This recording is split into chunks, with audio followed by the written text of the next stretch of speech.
Je suis Maude et tu écoutes l'épisode 30 du podcast S'élever en même temps que son enfant. Dans cet épisode, je t'explique et te partage mes astuces pour alléger ta charge mentale au quotidien.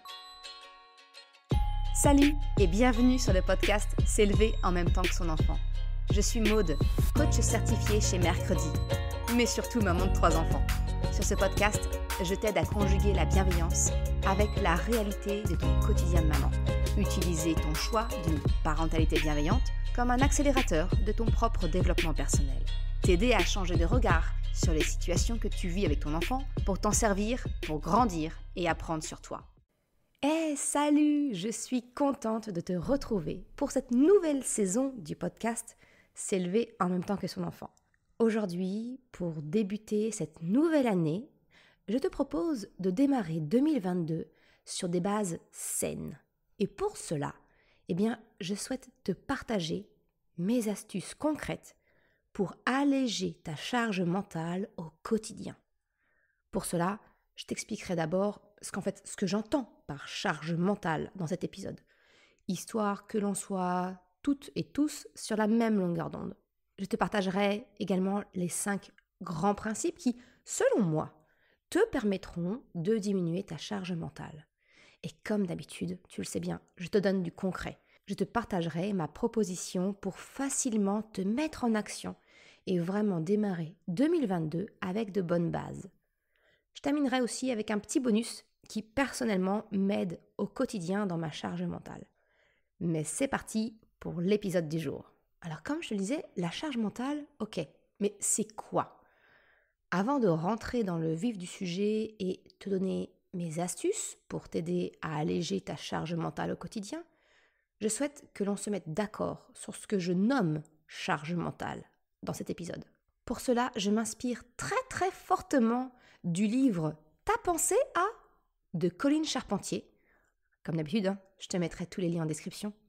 Mais vraiment, ce livre, je te le recommande vivement. C'est une perle. C'est également aussi un compte Instagram. Tu pourras facilement la retrouver sous le nom de Ta pensée à. Et en fait, dès les premières pages de ce livre, Colline a su mettre en mots une notion que je ne parvenais pas clairement à exprimer à mon conjoint ou à mes proches. Parce qu'en fait, soyons honnêtes, la charge mentale, elle est souvent révélatrice finalement d'une difficulté de communication au sein d'un couple. Chacun voyant la situation de sa lorgnette sans se mettre dans les bottes de l'autre. Chacun pensant faire assez, ou plus que sa part. En fait, tu comprends peut-être, mais c'est typiquement une distorsion cognitive.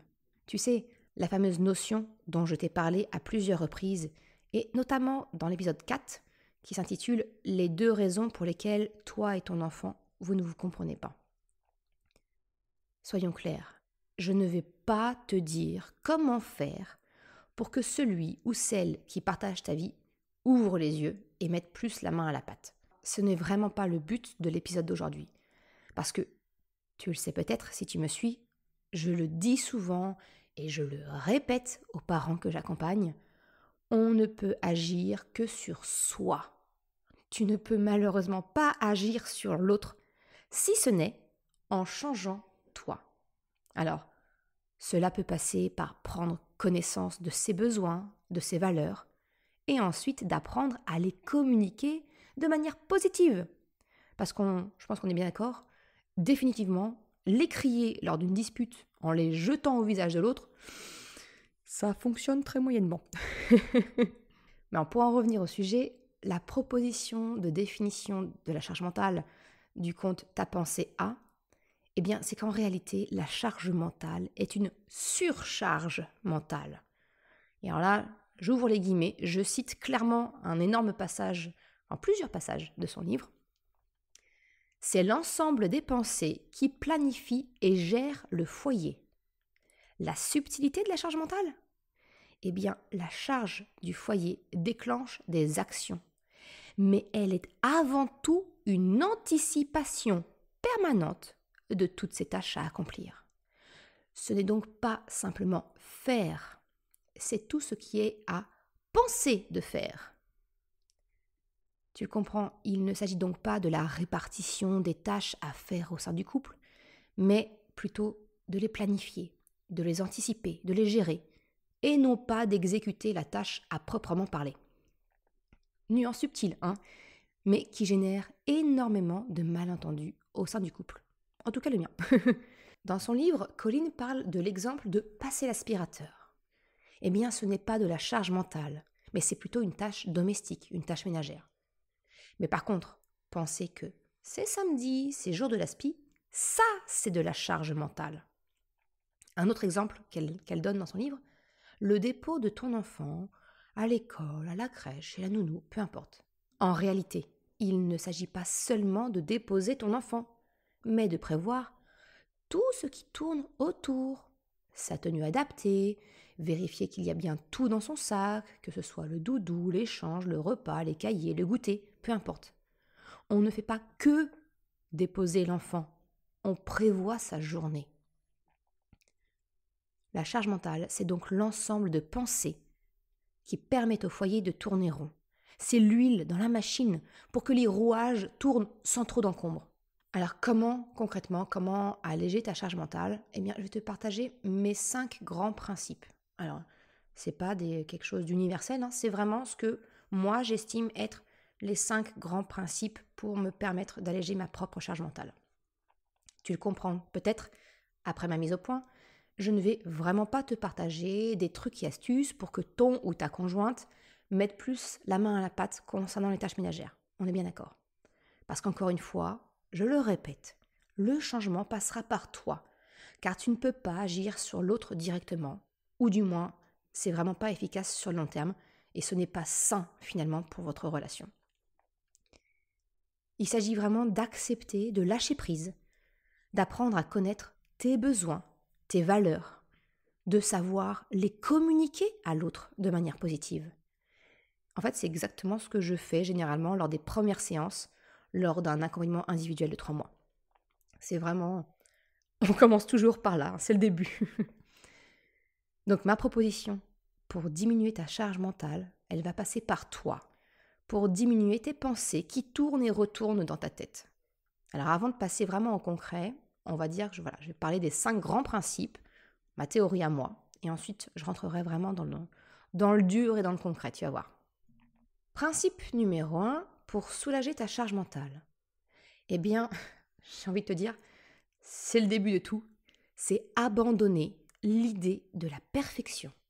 Tu le sais, je te le répète très souvent, la perfection, c'est un poison doré. Sous couvert d'une apparence vertueuse et positive, se cache un piège redoutable, prêt à t'emmener dans les abysses de la culpabilisation, du burn-out, de la perte de confiance et d'estime en toi. Je t'en ai vraiment parlé à plusieurs reprises. Alors là, comme ça, il me vient en tête 3 épisodes notamment. L'épisode numéro 3, où ça fait partie des 3 idées reçues concernant la parentalité bienveillante. Et l'épisode 10, où on aborde la notion de culpabilité maternelle et comment en fait tu peux en faire ton allié. Et également l'épisode 20, tu as voulu être mère, alors assume. Souvent, le perfectionnisme entraîne une forme de procrastination parce que en fait, on attend d'être sûr que ce soit parfait, maîtrisé, pour pouvoir oser nous lancer. Le résultat, eh bien, c'est qu'on ne fait pas ou on repousse. Et notre projet, idée, pensée, notre tâche, elle tourne en boucle dans notre tête, sans passage à l'action. Cela peut même aller jusqu'à des extrêmes. Je me souviens de cette maman que j'ai accompagnée à mes tout débuts, qui m'avait confié avoir toujours repoussé l'idée de la parentalité bienveillante, parce qu'elle craignait en fait de ne pas en être capable.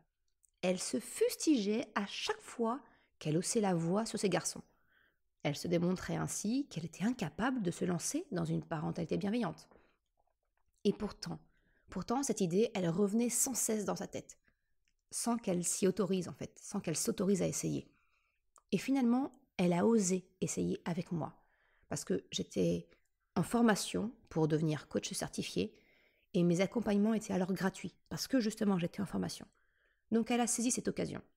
Je lui ai fait prendre conscience que son haut niveau d'exigence, pour ne pas parler d'intransigeance, que son perfectionnisme, eh bien l'empêchait d'évoluer et d'avancer. Pour diminuer ta charge mentale, apprends à lâcher prise sur tes exigences te concernant, sur ton perfectionnisme. Permets-toi de faire, même si ce n'est pas exactement comme tu le souhaites, si ce n'est pas aussi bien que tu aurais aimé. Finalement, fais exactement ce que tu dis à ton enfant lorsqu'il se fâche parce qu'il n'a pas réussi à colorier sans dépasser ou à faire le dessin qu'il avait en tête. Quand il s'agit de ton enfant, tu lui dis probablement que ce qu'il fait c'est déjà très bien et que c'est en s'entraînant qu'il s'améliorera. Non ? Eh bien c'est la même chose pour toi. Alors abandonne ta recherche de perfection et alors tu pourras décoller. Le deuxième principe, selon moi, pour te permettre de diminuer ta charge mentale, c'est de mettre de l'ordre dans tes pensées. Savoir déterminer l'urgent de l'important, de ce qui est finalement inutile ou de trop. La surcharge mentale, c'est quand le lait de ta liste de courses se retrouve au même niveau dans tes pensées que prendre rendez-vous pour le vaccin des 6 ans de ton enfant. Et c'est bien normal, parce que tout se retrouve dans le même sac, dans ton esprit. Notre cerveau, c'est pas un classeur avec un code couleur des intercalaires. Non. Alors certes, les mentalistes et autres champions du cerveau parviennent à tout organiser et à cartographier grâce au palais mental. Mais soyons honnêtes, entre notre manque de sommeil, les neurones en moins suite à la grossesse, et pour ça je te renvoie à un épisode de la matrescence que j'avais trouvé très intéressant, je te mettrai le lien en description, mais voilà, entre ce manque de sommeil et ce fameux mommy brain, eh bien c'est un niveau un peu trop élevé pour nous parents. Alors le meilleur moyen de te permettre de prioriser toutes les pensées qui tournent dans ta tête, eh bien c'est de les faire sortir en les notant. Alors tu pourras les prioriser, donner la priorité à certaines selon le degré d'urgence et ou d'importance. Et pour cela, eh bien je te recommande d'appliquer un outil qui est très utilisé dans le milieu professionnel. Il s'agit de la matrice d'Eisenhower. Alors c'est un bien grand mot, pompeux, mais qui est en fait une grille de lecture qui te permet de prioriser les actions selon leur degré d'urgence et d'importance. Mais un peu de patience, je vais te partager ma version dans quelques instants. Troisième grand principe, selon moi, pour t'aider à alléger ta charge mentale, eh bien c'est de mettre tes besoins au premier plan. Encore une fois, si tu suis ce podcast, ce concept ne t'est certainement pas nouveau. Tu le sais, je le répète souvent, un arrosoir vide ne peut pas donner de l'eau à la jeune plante. Autrement dit, si tu ne prends pas soin de toi, que ce soit physiquement ou mentalement, eh bien tu ne seras pas en mesure d'accompagner ton enfant aussi bien que tu le souhaites. Donc, diminuer sa charge mentale, eh bien ça passe aussi par écouter tes propres besoins. Apprendre à te recharger, à t'écouter. Cela ne fera pas de toi une maman ou un papa égoïste, comme je te l'ai partagé dans l'épisode 13. Cela fera de toi un parent beaucoup plus disponible et disposé à accompagner son enfant. J'ai beaucoup aimé la façon de faire de Mélina, du blog et du compte Instagram La Famille Tortue. Elle et son conjoint s'octroient régulièrement des journées off, voire plusieurs jours d'affilée, en laissant les enfants à l'autre conjoint le temps de 2-3 jours, afin de prendre soin de soi et de recharger ses propres batteries à fond. Un concept qui me séduit en tout cas moi beaucoup et que j'ai prévu, ça fait partie de mes résolutions de 2022, j'aimerais me l'appliquer cette année. Je te mettrai le lien en description d'une story où elle explique un petit peu ce principe et comment ils font avec son conjoint. Un autre grand principe qui contribue à notre charge mentale, c'est le multitâche. Alors comme principe numéro 4, j'ai envie de te dire, abandonne le multitâche pour soulager ta charge mentale. Le multitâche, c'est un ennemi parce qu'il nous donne l'impression d'être passé dans la phase d'action. La charge mentale étant directement liée aux pensées, comme on l'a vu, on a souvent l'impression que dès lors que l'on rentre en action, cela supprime la pensée. Un petit peu comme si tu cochais, la case de ta to-do list mentale. Sauf que ton cerveau, il n'est pas du tout dupe. On ne la lui fait pas à lui. Non. Parce que tant que la tâche n'est pas terminée, ton cerveau ne coche rien du tout. Tu le devines donc. Le problème avec le multitâche, c'est que finalement, tu ne coches aucune case. Mais par contre, tu lances tout un tas de tâches diverses et variées en même temps. Dans l'épisode 23 du podcast, je t'ai démontré comment plusieurs tâches démarrées en parallèle demandent finalement plus de temps que si tu les faisais les unes après les autres. Mais en plus, dans le cas de ta charge mentale, c'est un peu comme si tu ouvrais une multitude d'onglets dans ton navigateur ou une multitude d'applications sur ton téléphone. Tu les ouvres toutes en même temps. Le résultat, tu le connais par cœur. Ton ordinateur ou ton téléphone, ils vont se mettre à ramer, dans le meilleur des cas, s'ils ne plantent pas en fait. Eh bien tu vois, en résultat, mon conseil numéro 4, c'est vraiment abandonne le multitâche. Une chose à la fois, en donnant ton attention à 100% pour atteindre la résolution ou la mise en action complète. Parce que c'est vraiment quand la tâche est complètement terminée que ton cerveau pourra supprimer cette pensée, mentalement cocher la case « donne ». Le dernier principe est un petit peu dans la lignée du premier finalement. On boucle la boucle. Le premier principe, c'était abandonner ton perfectionnisme. Mais pour ce 5e principe, c'est d'abandonner ton perfectionnisme qui te pousse à devoir prouver que tu peux tout faire, que tu peux bien faire, que toi seul sais correctement faire. En fait, le 5e principe, c'est apprendre à demander de l'aide et à déléguer. Il s'agit vraiment de ça, c'est apprendre à demander de l'aide en prenant conscience que demander de l'aide n'est en rien un signe de faiblesse. Bien au contraire, j'ai envie de te dire. Il faut du courage et de l'humilité, qui sont toutes les deux de grandes qualités que je suppose que tu aimerais transmettre à ton enfant. Et celle qui te dit ça, eh bien c'est la maman qui se noyait à vue d'œil avec 2 enfants rapprochés et qui prétendait parfaitement y arriver et qui refusait toute main tendue. C'est moi qui te dis ça, tu vois. Il m'a fallu vraiment beaucoup de travail sur moi pour prendre conscience de tout cela. Et ça a tellement été libérateur. Alors, ne sois pas aussi mâchu et têtu que moi. Ouais, j'ai des expressions cauchoises, Mais voilà, ne sois pas aussi mâchu et têtu que moi. Accepte les mains tendues vers toi. Ça ne fait pas de toi quelqu'un de faible. Ça ne fait pas quelqu'un de toi d'assister. Non, bien au contraire. Même si ton ou ta conjointe ne plie pas le linge comme tu le souhaites, même si l'aspirateur n'est pas passé dans les moindres recoins comme tu en as le savoir-faire, c'est vraiment d'accepter l'aide et d'accepter de déléguer. Et finalement, accepter de déléguer, ce qui se cache derrière, c'est vraiment d'apprendre à faire confiance à l'autre.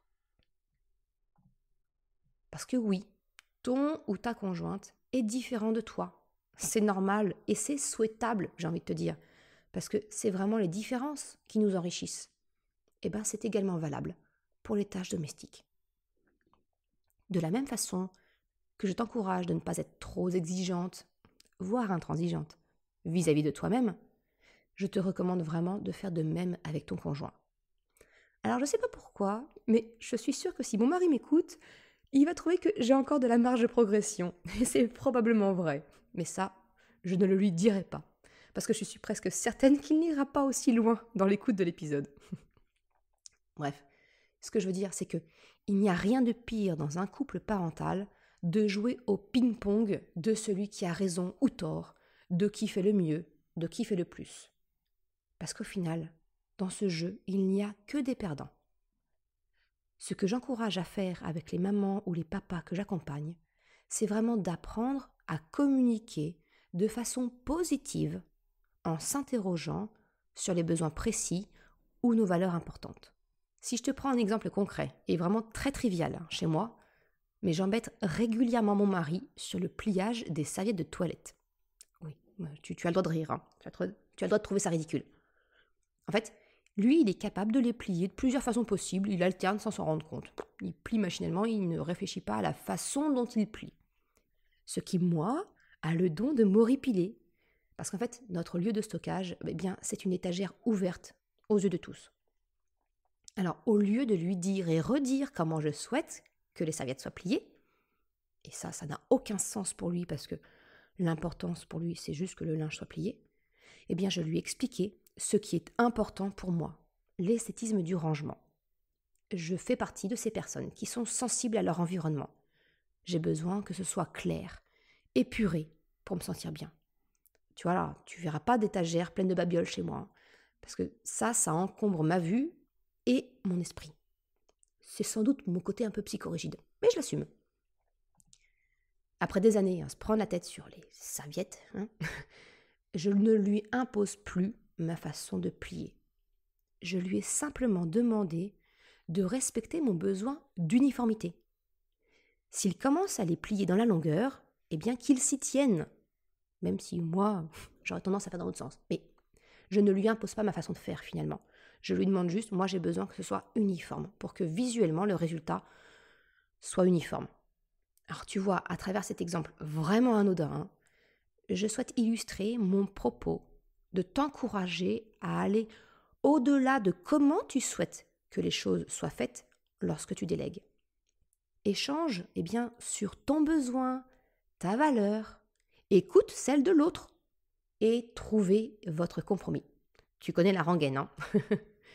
Mais en procédant ainsi, en fait, tu sors de l'infantilisation ou de l'autorité qui peuvent être ressenties lorsque tu délègues, mais que finalement tu souhaites conserver le contrôle. C'est cela, apprendre à faire confiance dans la délégation. Pour terminer ce point, j'aimerais enfoncer le clou par une dernière question. Lorsque tu délègues, qu'est-ce qui est le plus important pour toi?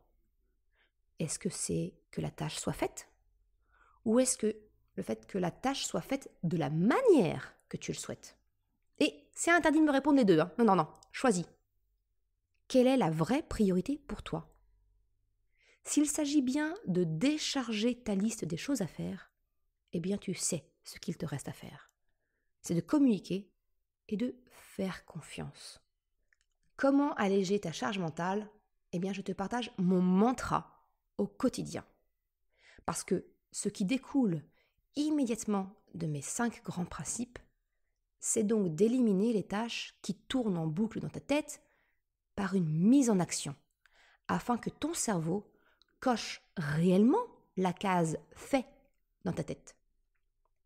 Pour ne pas l'oublier, je te partage mon mantra préféré, celui que je me répète quotidiennement et qui est même la couverture de mon tableau de bord professionnel, là où je travaille. Cette phrase, c'est « La clarté vient de l'action, pas de la réflexion ». Avec cela, mets fin à ta rumination mentale en passant à l'action. C'est le meilleur moyen pour vider le cache de ton ordinateur mental. Et passer à l'action, c'est maintenant. Alors j'en arrive enfin à ma proposition pour alléger ta charge mentale. La première étape, comme toute chose, c'est la prise de conscience. La prise de conscience de l'étendue de ta charge mentale. C'est la noter noir sur blanc sur du papier, dans une application. Ça te permettra déjà de libérer temporairement de la place. Et souvent, ce que l'on observe quand on commence à noter, c'est que ça ne s'arrête pas. Plus on note, plus des choses nous viennent à l'esprit. C'est normal, parce que c'est le signe que tu libères de la place pour des pensées qui étaient reléguées tout au fond et qui émergeaient de temps en temps. C'est un peu comme si tu débouchais un robinet. L'eau se met à couler, d'abord un peu, puis à grand flot. Vient ensuite la deuxième étape, prioriser. Faire le tri dans tout ce que tu as noté pour organiser par ordre d'importance et d'urgence. Tu te souviens de la matrice d'Eisenhower dont je t'ai parlé? C'est ici qu'elle intervient. Tu prends chaque élément noté sur ta liste et tu les passes au crible des critères d'importance et d'urgence, de telle sorte que tu puisses la classer s'il s'agit d'une de ces 4 combinaisons possibles. La première, c'est urgent et important. La deuxième, non urgent, mais important.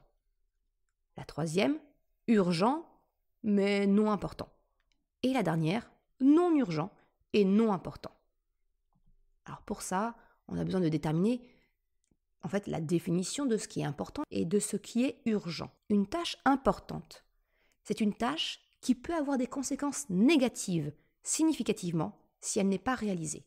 Une tâche urgente, elle, requiert une action immédiate. Elle a souvent une échéance donnée assez rapprochée. Il est donc question de prioriser selon les critères d'urgence et d'importance. Et une fois ce tri fait, c'est vraiment très facile de prioriser. Parce que toutes les tâches qui sont urgentes et importantes, elles sont à réaliser. C'est vraiment tes priorités numéro 1. Toutes les tâches urgentes, mais non importantes, elles peuvent être déléguées. Passe le relais. Ou alors, vois si tu peux temporiser la tâche, si elle peut être décalée dans le temps. Le troisième, toutes les tâches qui sont non urgentes, mais qui sont importantes. Elles, ce sont des tâches que tu peux planifier, parce que sans quoi, elles finiront comme un boomerang dans la catégorie numéro 1 en mode urgence. Et toutes les tâches non urgentes et non importantes, finalement, elles sont superflues. Elles sont à éliminer parce qu'elles sont inutiles. C'est cela aussi le lâcher-prise. C'est accepter d'en faire moins pour son propre bien-être et celui des autres, vu que le tien a un impact direct sur eux. Tu ne soupçonnes pas le nombre de tâches qui se révèlent appartenir à cette catégorie. Bien sûr, tu peux en garder quelques-unes si elles t'apportent du plaisir. J'entends par là, par exemple, tu as une idée d'activité créative que tu veux faire, c'est peut-être pas urgent, c'est peut-être pas important. Par contre, si c'est quelque chose qui te nourrit, tu peux te le garder, mais ça ne sera pas une priorité numéro 1. Alors pour t'aider et te faciliter cette étape, je te propose un outil que j'ai déjà partagé si tu reçois mon mail du samedi matin, la minute des mamans parfaitement imparfaites. Cet outil, c'est ce que j'appelle mon vide-esprit. Il combine la prise de conscience de la charge mentale avec la priorisation de ce qui la compose. C'est en fait un outil où c'est une prise de notes, tu notes toutes tes idées et facilement tu peux dire si c'est urgent et important et automatiquement ça te classe, ça te permet de classer les tâches. Si tu désires le télécharger, c'est une simple feuille PDF, je te propose de la télécharger gratuitement sur mon site mercredi.com. Je te mettrai le lien en description de l'épisode. Une fois que tu as fait ça, tu y vois déjà beaucoup plus clair sur ce que tu dois faire, déléguer, planifier ou éliminer. Un autre élément important de mon organisation personnelle et qui m'a permis de drastiquement diminuer ma charge mentale, c'est de déléguer par l'automatisation. C'est de me servir de la technologie pour se souvenir à ma place de tout ce qui a une certaine récurrence. Alors pour ça, j'utilise notamment le calendrier Google qui est partagé avec mon conjoint et la notion des rappels. Par exemple, dans son livre, Colline, dans le livre Tu as pensé à, elle parle du jour de l'aspirateur. Je me sers de ce fameux calendrier Google partagé avec mon cher et tendre pour y noter tout ce qui touche à l'organisation de notre foyer. Du rendez-vous chez le coiffeur ou docteur des enfants, au rappel des tâches récurrentes. Tous les jeudis, il y a un rappel sur l'aspirateur. Tous les vendredis matins, changement des serviettes de bain. Tous les samedis, le linge de lit. Une semaine le nôtre, une semaine celui des enfants. Parce que j'ai beau avoir cherché, j'ai pas trouvé de machine à laver capable de laver nos 4 housses de couette en même temps. J'ai également noté le jour des sorties des poubelles, selon s'il s'agit du bac des ordures ménagères, du recyclable ou des déchets verts, etc. Alors si je suis effectivement encore régulièrement celle qui passe à l'action, je ne suis plus celle qui doit y penser. Mon mari reçoit la notification, tout comme moi. Et comme on l'a vu, la charge mentale, c'est avant tout une histoire de « t'as pensé à ». Un autre moyen, c'est j'utilise également beaucoup les alarmes de mon téléphone pour ne plus avoir à regarder l'heure. J'ai une multitude d'alarmes dans mon téléphone que je programme en fonction des jours pour me donner un signal et ne pas avoir à surveiller l'heure en plus de ce que je suis en train de faire. Par exemple, j'ai une alarme de réveil pour la semaine, le lundi, mardi, jeudi, vendredi. J'ai une alarme de réveil pour la semaine quand je suis en mode maman solo, parce que j'ai besoin de me lever 15 minutes plus tôt pour me préparer avant. J'ai également une alarme du départ pour aller à l'école. Quand elle sonne, en fait, il nous reste 10 minutes de préparation. Ça me permet de donner un coup d'accélérateur aux enfants si nous sommes encore loin d'être prêts à partir. J'ai également une alarme du mercredi pour le dépôt et une autre pour la récupération de ma fille à son poney club. J'ai également une alarme le soir pour clôturer ma journée de travail et aller récupérer mes enfants à l'heure des parents, etc. J'ai même poussé le vice à me mettre également des rappels sur mon Google Agenda pour me faire des pauses en fin de journée et prendre 2 minutes afin de faire le point sur la journée. Mes victoires personnelles, mes gratitudes. En fait, le but, c'est vraiment de décharger le cerveau de toutes les tâches récurrentes, comme de regarder l'heure. Voilà ce que je souhaitais te partager dans cet épisode pour t'aider à te sentir plus léger ou légère dans ton quotidien, pour vraiment libérer ton esprit de tout ce qui le surcharge. Et comme indiqué en début d'épisode, mon petit bonus, en fait, concerne le minimalisme. Ça a vraiment été un changement important dans ma vie qui m'a permis d'alléger mon mental. Marie Kondo, la grande prêtresse de ce mouvement, a eu cette phrase dans son livre qui a fortement résonné en moi et que j'ai par la suite vérifiée par ma propre expérience. Au-delà du fait qu'avoir moins de choses permette de faciliter le rangement et l'organisation, tout ce que nous possédons finalement est présent dans notre esprit. Notre subconscient garde en mémoire tout ce que nous possédons, la moindre babiole. Donc finalement, désencombrer chez toi participe à éclaircir ton esprit des choses qui le polluent. Avant, j'étais de celles qui consommaient pour remplir un besoin, avec la conséquence de consommer quand je ne me sentais pas bien. Tu connais ces fameuses virées shopping où finalement tu n'as besoin de rien en particulier et pourtant tu reviens les bras pleins et le compte bancaire vide. Alors au-delà du fait que c'était clairement nocif pour ma santé financière, les bénéfices ressentis de la consommation, ils étaient finalement très fugaces. C'était vraiment de la surconsommation. Adopter un mode de vie plus minimaliste, ça m'a aidé à renverser la vapeur. Aujourd'hui, c'est vraiment trier, vider qui m'apporte une satisfaction quand je vais moins bien. C'est un petit peu le grand ménage de printemps à n'importe quelle saison chez moi. Et je me rends compte vraiment que je me sens mieux par la décroissance, c'est-à-dire faire le tri et jeter, et non plus par la consommation. Et ça aussi, ça a grandement diminué ma charge mentale. Je te remercie d'avoir écouté cet épisode jusqu'à la fin.